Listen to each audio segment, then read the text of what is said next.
Hello అండి, ఇది ఒక నిజమైన స్టోరీ. కొందరు కార్మికులు విమాన ప్రమాదం కారణంగా అక్కడే ఇరుక్కుపోతారు. కానీ అక్కడ వారిని ఎదుర్కొనే పరిస్థితులు సాధారణం కావు.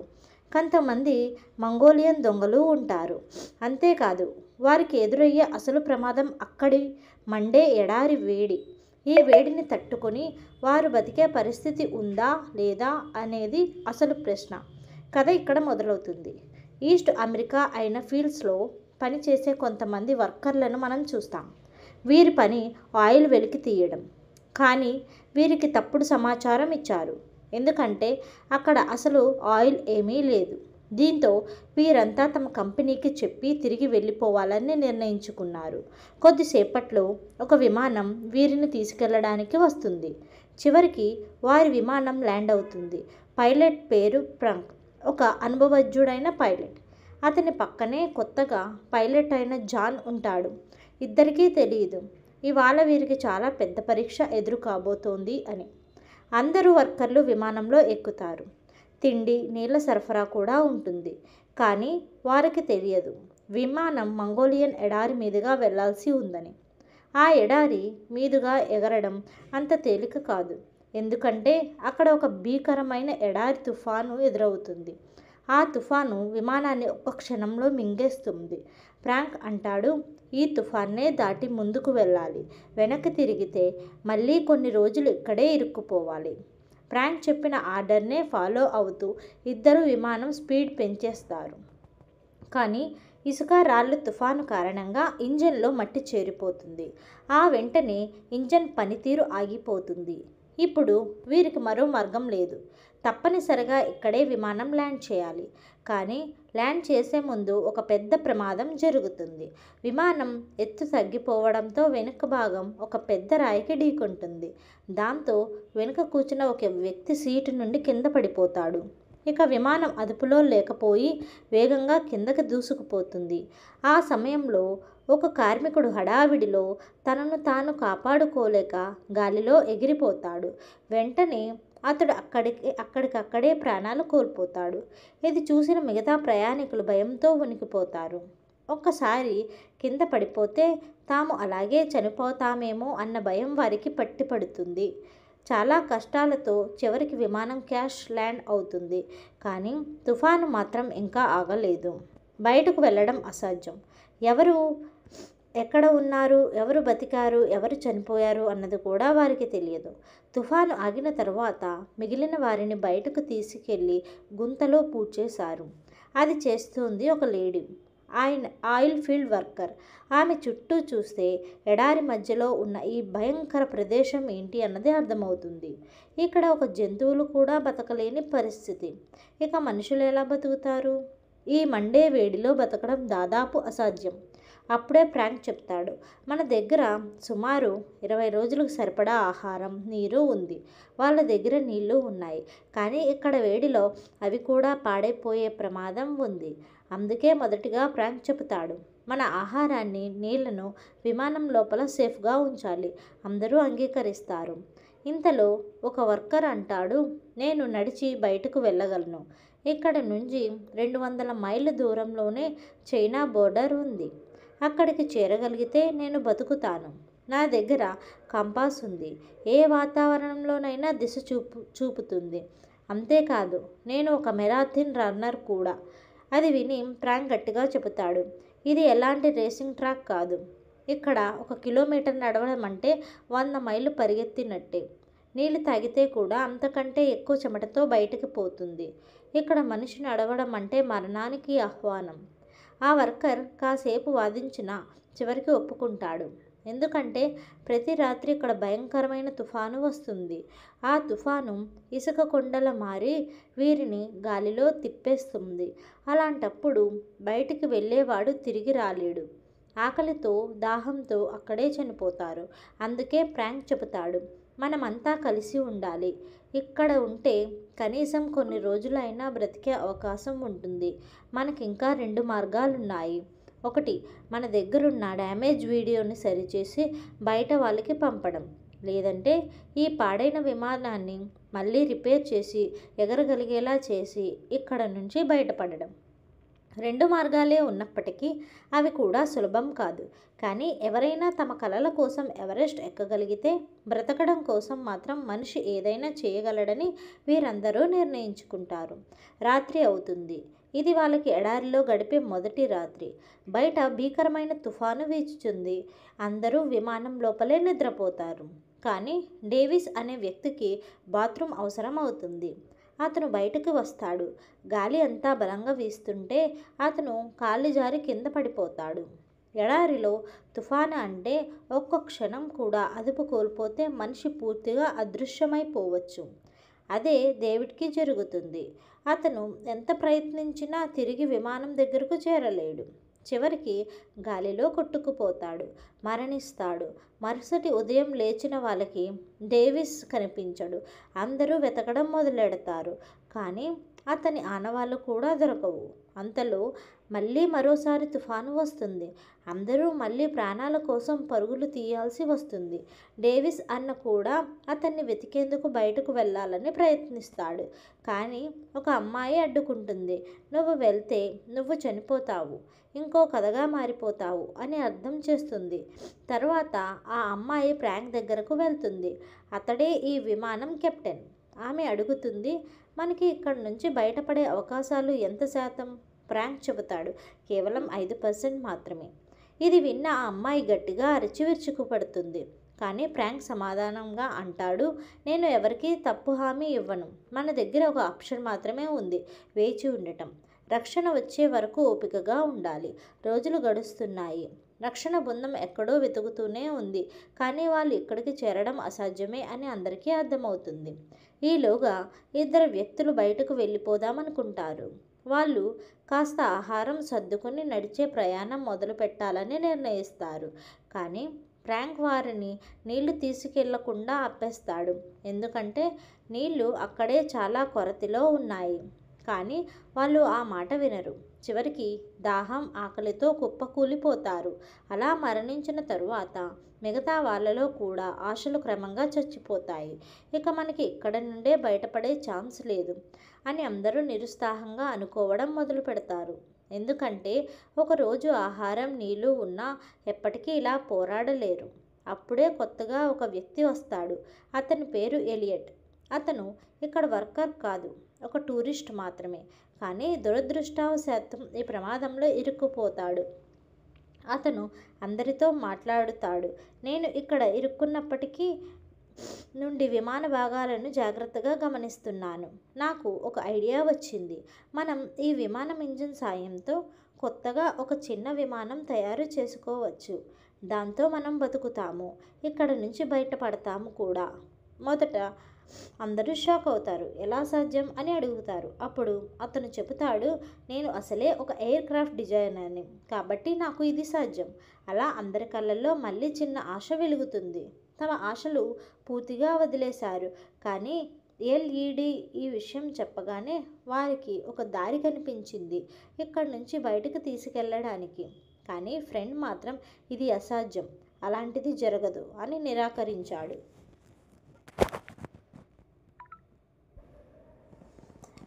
అందుకే ఈ విషయానికి అతను ఒప్పుకోలేదు. మరుసటి ఉదయం ఈ వారు లేచినప్పుడు లిటిల్ కూడా అక్కడి నుంచి కనిపించలేదు. ఇక ఎవరినీ పంపలేమని అనుకునే సమయానికి అలీ అనే లేడీ ముందుకు వచ్చి, నేను వెళ్తాను, అతన్ని తీసుకువస్తాను, ఇంకా దూరం వెళ్ళి ఉండడు అని చెప్పింది. కానీ ఫ్రెండ్ హెచ్చరించాడు, ఆగు, నేను తీసుకొస్తాను. అందుకే అతను ఒక నీళ్ళ బాటిల్ పట్టుకుని బయలుదేరాడు. ఆమెను వెతుక్కోవడానికి బయలుదేరినా ఎక్కడ ఉందో, ఏ దిశలో వెళ్ళిందో ఏ ఆలోచన లేకుండా సాగుతూనే ఉన్నాడు. ఒక రోజు తర్వాత అతను ఒక ప్రదేశానికి చేరుకున్నాడు. అక్కడే వారి విమానం వెనుక భాగం కూలిపోయి ఉంది. అదే ప్రదేశంలో లిటిల్ కూడా కనిపించాడు. కానీ అక్కడ అనుమానాస్పద మనిషి కూడా ఉన్నాడు. అతనే విమాన ప్రమాదంలో కింద పడినవాడు. అతని శరీరంపై ఒక్క బట్ట కూడా లేదు. ఎవరో అతన్ని కాల్చేశారు. బుల్లెట్లతో నిండిపోయిన శరీరం నేలపై పడి ఉంది. లిటిల్ వెంటనే అన్నాడు, ఇక్కడ మనకంటే ముందే ఎవరో వచ్చారు. నేను నా గడియారం తీసుకోవడానికి వచ్చాను. అది మనిషి ధరించాడు, కానీ ఇప్పుడు అది లేదు. దాని బట్టలతో పాటు వాళ్ళు తిరిగిపోయారు. ఇంతలో ఫ్రాంక్ లిటిల్ను కూడా తనతో రావాలని చెప్పాడు. కానీ లిటిల్ మాత్రం ఒప్పుకోలేదు. ఇక్కడి నుంచి బయటపడడం వల్ల ఏ ప్రయోజనం లేదు. నువ్వే విమానం తయారు చేయడానికి ఒప్పుకోలేదు. ఇప్పుడు ఏం చేసినా ఉపయోగం లేదు. అలా ఎందుకు చేశావు అని ఫ్రాంక్ అడిగాడు. అతను చెప్పాడు, నేను ఎవరికీ తప్పుడు ఆశలు ఇవ్వాలని అనుకోవడం లేదు. కానీ లిటిల్ వెంటనే అన్నాడు, లేదు ఫ్రాంక్, నువ్వు చాలా స్వార్థపరుడు. నీ ప్రయోజనం కోసం మాత్రమే ఆలోచిస్తున్నావు. నీ ఒక్క అవును అనే మాట వల్ల ఎంతమందికి బతకడానికి ఒక ఆశ కలుగుతుందో తెలుసా? వాళ్ళు తమ కుటుంబాన్ని మళ్ళీ చూడగలరేమో అన్న సంతోషం పొందుతారు. కనీసం ఆ ఆనందాన్ని వారికి ఇవ్వలేవా? లిటిల్ మాటలు విని ఫ్రాంక్ మౌనం వహించాడు. ఇద్దరూ తిరిగి వస్తుండగా దూరం నుంచే వారిని చూసి వెంటనే ప్లేన్ దగ్గరకు తీసుకువచ్చారు. ఈ పరిస్థితిని లోతుగా ఆలోచించిన ఫ్రాంక్ చివరికి తన నిర్ణయం మార్చుకున్నాడు. అందరికీ ప్రకటించాడు, రేపటి నుంచి మనం ఒక కొత్త విమానం తయారు చేద్దాం. అందరం కలిసి ఒకరికొకరు తోడుగా ఉంటాం. అది విన్న లిటిల్ ఆనందంతో ఉప్పొంగిపోయాడు. మిగతా వాళ్ళు కూడా ఫ్రాంక్ నిర్ణయంతో చాలా సంతోషించారు. ఎందుకంటే కష్టపడే వారికి ఎప్పుడూ ఓటమి ఉండదు. ఏ విధమైన కష్టం వచ్చినా కొత్త ప్లేన్ తయారు చేయాలని నిర్ణయించుకున్నారు. వెంటనే వారి పని ప్రారంభమైంది.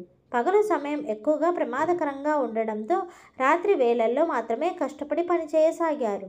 వారి దగ్గర ఉన్న సామాగ్రి సాయంతో పని కొనసాగించారు. కానీ ఆ రాత్రి ఒక పెద్ద అనర్థం జరిగింది. వారి దగ్గర మార్షల్ లైట్ కోసం పెట్టిన పెట్రోల్ బ్యాంక్ వాడుతున్నప్పుడు పొరపాటున వెల్డింగ్ మంటలతో తగిలి పేలిపోయింది.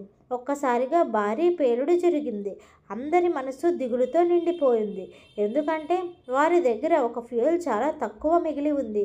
మిగిలినదంతా ఈ విమానం ఎగరగలిగితేనే సాధ్యం. అందుకే ఇప్పుడు వీరందరికీ పగటిపూట పనిచేయడం తప్ప వేరే మార్గం లేదు. మండే ఎండలో కూడా అందరూ కష్టపడి పనిలో మునిగిపోయారు. మొదట చేయాల్సిన పని విమానం సైడ్ వింగ్ను కత్తిరించి మళ్ళీ సరిగా అమర్చడం. దానిని సురక్షితంగా అక్కడ ఫిక్స్ చేయాలి. కానీ దాన్ని చేయడానికి వీరికి ఒక్క అవకాశమే ఉంది. ఎందుకంటే వీరికి వింగ్ని పైకి ఎత్తడానికి క్రేన్ లేదు. తప్పిపోయినా అంత వృధా అవుతుంది. అందుకే నెమ్మదిగా వింగ్ను పైకి లాగి ఒక స్టాండ్ మీద ఉంచారు. ముగ్గురు కలిసి రప్పతో వింగ్ను ముందుకు లాగుతున్నారు. కానీ ఆ సమయాల్లో రప్ప తెగిపోయింది. వింగ్ ముందుకు దూసుకెళ్ళి గట్టిగా తగిలింది. వీరందరికీ అది పూర్తిగా విఫలమైందని అనిపించింది. కానీ విమానం లోపల నుంచి ఒక సహచరుడు బయటికి వచ్చి చెప్పాడు, ఇది సరిగ్గా అమరిపోయింది.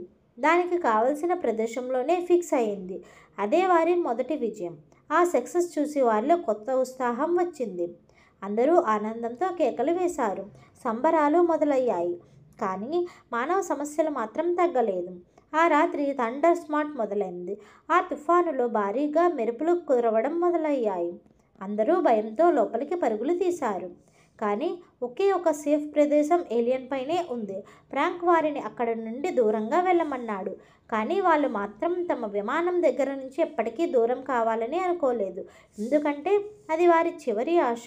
అప్పుడే ఫ్రెండ్ గమనించాడు, ఆ ఏలియన్ మీద కేవలం విద్యుత్ మాత్రమే పడిపోబోతుంది. అందుకే వెంటనే అతను ఆమెను అక్కడి నుండి తప్పిస్తాడు. అదే సమయంలో అక్కడ ఉన్న ఒక రాయిపై ఒక మెరుపు పడుతుంది. అసలు విషయం ఏమిటంటే, స్నేహితులారా, ఎలియట్ అనే వ్యక్తి ఒక విమానం గురించి మొత్తం సమాచారం తెలిసిన వ్యక్తి. అందుకే అతడిని ఏమైనా చేసి కాపాడాలి. అతనికి ఏమైనా అయితే ఈ విమానం తయారవదు. తర్వాత వాళ్ళు ఆ ప్రదేశం మీద ఉన్న అడ్డంకులను తొలగించడం మొదలు పెడతారు. తన రన్వే కోసం ఆ ప్రదేశాన్ని సరిచేయడం మొదలు పెడతాడు. కానీ ఏలియట్ ముందుకు వెళ్ళి చూస్తే ఒక పెద్ద లోయ కనిపిస్తుంది. అది వాళ్ళకు పెద్ద ప్రమాదం కావచ్చు. కొన్ని రోజులకు ఏలియట్ మరియు ఫ్రాంక్ మధ్య వాగ్వాదం జరుగుతుంది. ఎందుకంటే నీరు అంతా అయిపోయింది. ఏలియట్ మరిన్ని నీళ్లు కావాలని డిమాండ్ చేస్తాడు. కానీ అది ఫ్రాంక్కి నచ్చదు. ఎందుకంటే ఆర్డర్ అతడే ఇస్తున్నాడు. ఈ విషయాలన్నిటికీ విసిగి అలీ వాక్ కోసం బయటకు వెళ్తుంది. అక్కడ కొండ మరోవైపు ఆమెకు భయంకరంగా ఏదో కనిపిస్తుంది. దాంతో ఆమె చాలా భయపడుతుంది. పరిగెత్తుకుంటూ తన వారందరికీ చెబుతుంది. అసలు విషయం ఏమిటంటే, ఆమెకు కొన్ని మంగోలియన్ దొంగలు కనిపించారు. వాళ్ళ పని ఏమిటంటే, ఒక నగరం నుండి మరొక నగరానికి ఆయుధాలు లేదా తప్పు వస్తువులు తరలించడం. ఇప్పుడు ఫ్రాంక్ మరియు అతడి తోబుట్టువులు అంటారు, మనకు నీటి అవసరం ఉంది. వాళ్ళ సహాయం ఎందుకు అడగకూడదు? అందరూ అనుకుంటారు వాళ్ళ సహాయం చేస్తారేమో, అందుకే వాళ్ళు వెళ్ళిపోతారు. కానీ ఎలియట్ అంగీకరించడు. ఎందుకంటే వాళ్ళు ప్రమాదకరులు. వాళ్ళు ఏమైనా చేయగలరు. వాళ్ళ వల్ల విమానానికి హాని కలగచ్చు. కానీ ఎవరు అతని మాట వినరు. వాళ్ళు వెళ్ళి నీటి కోసం సహాయం అడుగుతారు. అదే సమయంలో ఫ్రాంక్ ఇంకో వ్యక్తిని దాక్కోమని చెప్తాడు. ఏదైనా అపశృతి జరిగితే వాళ్ళను చంపడానికి సిద్ధంగా ఉండమని చెప్తాడు. అలాగే జరిగింది. వాళ్ళు ఒకేసారి వారిలో ఒకరిని చంపేస్తారు. అక్కడ ఫ్రాంక్ ఆ ఇద్దరు దొంగలను చంపేస్తాడు. తన గాయపడిన తోడు దొంగను లాగుకుంటూ దాదాపు 20 అడుగుల దాకా తీసుకెళ్తాడు. అక్కడ అతను చికిత్స చేయడానికి చాలా ప్రయత్నం చేస్తాడు. కానీ ఎలాంటి ప్రయోజనం ఉండదు. ఎందుకంటే అప్పటికే అతని శ్వాస ఆగిపోయింది. ఏలియట్ ముందే వీరికి చెప్తారు అలా చెయ్యొద్దు అని. కానీ వాళ్ళు అతని మాట వినలేదు. చివరికి అందరికీ అంత్యక్రియలు చేసి పూడ్చిపెడతారు. ఇప్పుడు వీరికి ఇక్కడ కేవలం ఎండ సమస్యే కాదు, ఆ దొంగల నుంచి కూడా జాగ్రత్తగా ఉండాలి. ఎందుకంటే వారిలో ఇద్దరిని చంపేశారు. వాళ్ళు తప్పకుండా ప్రతీకారం తీర్చుకోవడానికి వస్తారు. ఒకరోజు వాష్రూమ్కి వెళ్ళినప్పుడు దూరంలో ఒక దొంగను చూస్తాడు. అతను అప్పటికే అర్ధమరణావస్థలో ఉన్నాడు. అదే వ్యక్తి గతంలో వీరిని దాడి చేసిన గ్యాంగ్లో వాడే. కానీ ఏలియట్ చెప్తాడు ఇతన్ని చంపేయాలి అని. ఫ్రాంక్ మాత్రం అంగీకరించడు. కానీ ఏలియట్ వెంటనే తుపాకీతో కాలుస్తాడు. దాంతో ఫ్రాంక్ కోపంలో అతన్ని కొడతాడు. ఫ్రాంక్ గట్టిగా అంటాడు, ఇవన్నీ నీ వల్లే జరిగాయి. మన తోడు దొంగ చనిపోయాడు. మనం ఇక్కడ చిక్కుకుపోయాం. నువ్వు ఒక నికృష్టమైన పైలట్వి. ఇకపై నేను ఏ పని చేయను అని చెబుతాడు. కోపంతో లోపలికి వెళ్ళిపోతాడు. అందరూ దిగులు చెందుతారు. ఆలన్ అతని దగ్గరకు వెళ్ళి చెప్తాడు, ఇలా కోపంగా కూర్చుంటే మనం ఎప్పటికీ ఇక్కడి నుండి బయటపడలేం. నీ చేతుల్లోనే మన స్వేచ్ఛ ఉంది. ఫ్రాంక్ చివరికి అంగీకరించాడు. కానీ అన్నాడు, అందరూ వచ్చి నా దగ్గర క్షమాపణలు చెప్పే వరకు నేను మళ్ళీ పని మొదలు పెట్టను. ఫ్రాంక్ ఇప్పుడు వారందరినీ క్షమాపణ చెప్పమని బలవంతం చేస్తాడు. ఎందుకంటే అందరూ ఏలియట్ ముందు బలహీనులయ్యారు. చివరికి మళ్ళీ పని మొదలుపెట్టారు. అక్కడ వాళ్ళు విమానం యొక్క నిర్మాణాన్ని గమనిస్తారు. అన్ని సీట్లు పైభాగంలో అమర్చబడి ఉన్నాయి. కేవలం ఒక పర్పెండిక్యులర్గా ఉండేలా చేశారు, అది తేలికగా ఉండటానికి. కానీ ఈ విమానం ఎగురుతుందా లేదా అన్న సందేహం ఉంటుంది. ఈ వాళ్ళు పనిచేస్తున్నప్పుడు దూరంగా ఇద్దరు గూండాలు కనిపిస్తారు. వాళ్ళు వీరిని గమనిస్తున్నా దగ్గరికి రావడం లేదు. ఎందుకంటే వీరందరి దగ్గర తుపాకీలు ఉన్నాయి అని వాళ్ళకి తెలుసు. అలాగే వీరికి ఆహారం కూడా తక్కువగా ఉందని తెలుసు. కాబట్టి ఆహారం అయిపోగానే వీరిని పట్టుకుంటామని అనుకుంటారు. దాంతో ఆ దొంగలు వెళ్ళిపోతారు. తర్వాత ఇవాళ్ళు మళ్ళీ పనిలో నిమగ్నం అవుతారు. కొన్ని రోజుల తర్వాత విమానం పూర్తిగా సిద్ధమవుతుంది. దాన్ని చూసి అందరూ చాలా సంతోషిస్తారు. ఇప్పుడు మిగిలింది దాన్ని ఎగరడం మాత్రమే. విమానాన్ని తయారు చేయడం కన్నా దాన్ని పైకి ఎగరేలా చేయడం కష్టం అనుకుంటారు. కానీ మరుసటి రోజు ఫ్రాంక్ చేతిలో ఒక పుస్తకం పడుతుంది. అది ఏలియట్ది. అందులో విమానాన్ని బొమ్మలా మోడల్లా మోనోక్రాప్ చేయడం ఎలా అనే టెక్నికలు ఉన్నాయి. అసలు నిజమైన పెద్ద విమానం తయారు టెక్నిక్లు కాకుండా ఇది తెలిసిన ఫ్రాంక్ చాలా కోపగించుకుంటాడు. ఏలియట్కి ఎదురు తిరిగి అంటాడు, నువ్వు మమ్మల్ని మోసం చేశావు. మనం ఆటబొమ్మల విమానం కోసం కష్టపడట్లేదు. ఇది మన ప్రాణాల ప్రశ్న. అతను విపరీతమైన కోపంతో ఉన్నప్పటికీ మరో వ్యక్తి ఇంకా ఎక్కువ ఆగ్రహంతో ఏలియట్ తలపై తుపాకీ పెట్టి అంటాడు, నువ్వు మన గతం 1 నెల నుండి మోసపోతున్నాం. ఏలియట్ అంటున్నాడు, నన్ను నమ్మండి, ఇది ఖచ్చితంగా ఎగురుతుంది. నేను మీతో వాగ్దానం చేస్తున్నాను. కానీ అతని మాట ఎవరూ నమ్మలేదు. ఇప్పుడు ఇక్కడ ప్రాణం తీసే పరిస్థితి వచ్చింది. కానీ ఫ్రాంక్ ఒక లీడర్లా అతని ప్రాణాన్ని కాపాడాడు. అయితే అదే సమయంలో ఒక తుఫాను వచ్చింది. మనమందరం చూస్తున్నాం. ఆ విమానం వణకడం మొదలైంది. అది ఎగరడానికి సిద్ధమై ఉండగానే దాన్ని చూసి ఎలిట్ అంటాడు, నేను చెప్పా కదా ఇది ఎగురుతుందని. అలా చెప్పగానే అతని కళ్ళల్లో కన్నీళ్లు వచ్చాయి. ఇప్పుడు ఆ తుఫాన్ చాలా బలంగా వచ్చింది. అందువల్ల అందరూ లోపలికి వెళ్ళాల్సి వచ్చింది. కానీ వారు బయటకు వచ్చినప్పుడు వారి విమానం నేల కిందనే కూరుకుపోయింది. అది చూసి అందరూ నిరాశ చెందారు. ఎందుకంటే ఇప్పుడు అది స్టార్ట్ కాకపోవచ్చు. మరియు ఆ విమానం చాలా భారంగా ఉంది. దీనిని బయటకు కూడా తీయలేరని అనుకున్నారు. కానీ ఫ్రాంక్ చెప్పాడు, ఇంతవరకు మన ఇద్దరం కలిసి పనిచేసాం. మధ్యలో మనకి ఎన్నో గొడవలు జరిగాయి. కానీ చివరికి మనం కలిసి పనిచేసాం. మరియు ఇవాళ మనం చేసి చూపించాం. ఎవరూ ఊహించని పని. మనం ఒక పెద్ద విమానం లోపల నుంచి ఒక చిన్న విమానాన్ని తయారు చేశాం. అప్పుడు మనమందరం మళ్ళీ బయటకు వచ్చాం. మళ్ళీ ఒకటిగా కలిసాం. దాంతో సుకుమార్ సారి లోపల జోష్ పెరిగింది. అందరూ కలిసి ఆ విమానాన్ని లాగడం మొదలుపెట్టారు. దానిని లాగి రన్వేపై నిలబెట్టారు. తర్వాత అందరూ పైకి ఎక్కి కూర్చున్నారు. అసలు ఆ విమానంలో సీట్లు లేవు, ఎందుకంటే అది బరువుగా ఉండేది. అందుకే అందరూ ఆ రెక్కలను పట్టుకుని ఎగరాల్సి వచ్చింది. చివరికి అది స్టార్ట్ అవుతుంది. ఎన్నో నెలలుగా ఎదురు చూసిన ఆ క్షణం వచ్చింది. వారు ప్లేన్ను స్టార్ట్ చేస్తారు, కానీ అది మళ్ళీ మళ్ళీ ఆగిపోతుంది. ఇంతలో మనం వింటాం ఇంజన్ గర్జన. ఆ శబ్దం విని గూండాలు, దొంగలు కూడా వారి వైపు దూసుకొస్తారు. ఈసారి వారి సంఖ్య ఎన్నో రెట్లు ఎక్కువ. ఇవాళ వీరికి ఎదురు నిలవడం అసాధ్యం. కావున ఎలా అయినా సరే ఈ విమానం ఎగరాలి, ఇక్కడి నుండి తప్పక బయలుదేరాలి. కానీ ప్లేన్ మళ్ళీ మళ్ళీ ఆగిపోతుంది. అయినా ప్రాంక్ ప్రయత్నం ఆపలేదు. అతను మళ్ళీ మళ్ళీ ట్రై చేస్తూనే ఉన్నాడు. మరియు చివరికి ఇంజన్ గర్జించింది. విమానం టేకాఫ్పై సిద్ధమైంది. కానీ వెనకాల నుండి గూండాలు గుర్రాలపై దూసుకొస్తున్నారు. తుపాకీలు కాల్పులు ఆగడం లేదు. అయినా ప్రాంక్ ఆగలేదు. ఆ విమానం వేగంగా ముందుకు దూసుకుపోతుంది. కానీ ముందు ఒక ప్రాణాంతకమైన విమానం నేరుగా అక్కడ పడిపోతుందని అందరూ అనుకున్నారు. ఇప్పుడు వీరంతా ముగిసిపోయారు. కానీ కాదు. విమానం పైకి ఎగిరింది. ఆకాశాన్ని చీల్చుకుంటూ ముందుకు దూసుకెళ్ళింది. అందరి ముఖాల్లో ఒక చిరునవ్వు. ఎందుకంటే వారు సాధించారు. ఇది చరిత్రలో నిలిచిపోయే ఘనత. ఎవరూ ఊహించని ఒక అద్భుతం చేసి చూపించారు. తుదకు వారి కష్టానికి ప్రతిఫలం దొరికింది. వారి ప్రాణాలు కాపాడబడ్డాయి. ఈ కథ మనకు ఒక గొప్ప పాఠం చెబుతుంది. మనిషి ప్రయత్నిస్తే ఏదైనా సాధ్యమే. ఏ సమస్యకైనా పరిష్కారం కనుక్కోవచ్చు.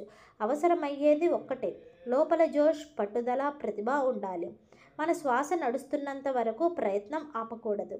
ఎందుకంటే విజయం మీ దారిలోనే ఉంది. కొన్ని రోజుల తర్వాత మీరు కూడా దాన్ని తప్పక చూస్తారు. ఫ్యామిలీతో కలిసి చూసుకుంటారు. మరియు అందరూ సురక్షితంగా, సజీవంగా బయటపడతారు. ఇదే ఈ కథకు ముగింపు. ప్రియమైన స్నేహితులారా, ఈ మొత్తం కథ ఒక నిజ సంఘటన ఆధారంగా ఉంది. మీకు ఈ మూవీ స్టోరీ ఎలా అనిపించిందో ఖచ్చితంగా కమెంట్లో తెలియచేయండి. Thank you. బాయ్.